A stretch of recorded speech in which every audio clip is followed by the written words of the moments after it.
Everyone, in today's video I'll show you guys how you can sign out of your Bungie.net account. Well, it's quite easy. So right now here you can see I'm on the Bungie.net website and I'm currently logged into my account. So from here, if you simply click on your profile icon right here, we'll get this pop-up from which if you scroll all the way down, here you'll get the logout option.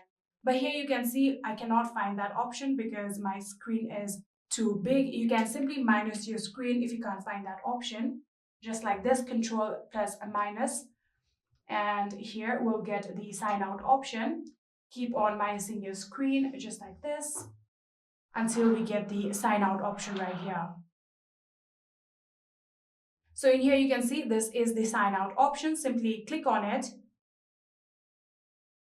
And here you can see we have now successfully been logged out of our Bungie.net account. You can plus your screen again, just like this. And here we'll get back to the original size. And just like this, you can log out of your Bungie.net account. I hope this video was helpful to you guys. If it was, please do not forget to hit that subscribe button and like our video. Thank you so much for watching. See you in the next.